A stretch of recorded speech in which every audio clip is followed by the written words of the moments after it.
LabVIEW stands for Laboratory Virtual Instrumentation Energy Workbench, which is a graphical programming tool used for measurement and control system application. This comprehensive software integrates server energy tools to building control system in dynamically less time for a wide range of applications. LabVIEW beside the project allows to acquire, analyze, control and test various control application range from small to large systems. This is our background. First one is vibration theory. Vibration system is the meaning of storing potential energy, kinetic energy, and energy is gradually lost like damper.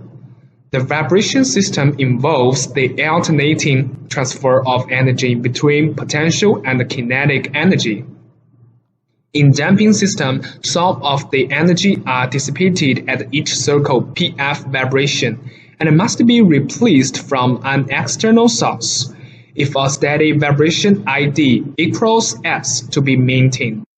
Whereas single physical structure may store in both in potential and kinetic energy, it may dissipate energy.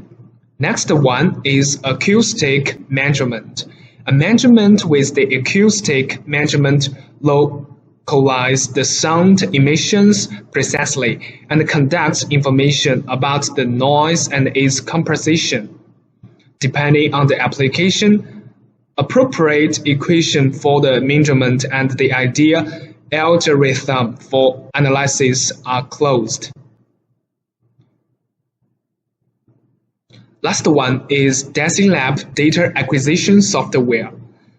DesiLab data acquisition, we also call it DAQ, software provides tools and functions to quickly and easily develop complex applications without programming. The software offers real-time analysis, control, and graphics tools for creating custom graphical user interface.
Hello, my name is Tan Suyong.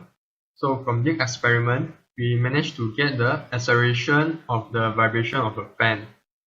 So the acceleration of the vibration of fan consists of two components, which is horizontal and vertical. So from the result, we found that the horizontal component has a higher acceleration than the vertical component. So the horizontal component has an amplitude of 0.13, while the vertical component has an amplitude of 0.07. So we could get a velocity time graph by integrate the acceleration time graph. So from the result, we also find that the horizontal component has a higher amplitude than the vertical component. So the horizontal component has a root mean square velocity of 0.045, while the vertical component has a root mean square velocity of 0.023. These two graph, which acceleration time graph and velocity time graph, is time domain graph. So we could get a frequency domain graph by performing FFT. So after performing FFT, we found that the horizontal component has 4 peaks. So one of the highest peak is at 225 Hz, which has a 0.12 amplitude. So after that, we also perform FFT on vertical component. So the vertical component has 5 peaks, and the highest peak is at 220 Hz with amplitude of 0.02. So that's all we get from this experiment. My name is Chong Hai Kwan. I'm A17134. So for the conclusion, vibration analysis of industrial machining have around many years. So we're using this vibration analysis to determine the health of the machine and their components. So in this project, we know that we're using cooling pad as the machine. So when we test, we know that machine is insufficient the power supply.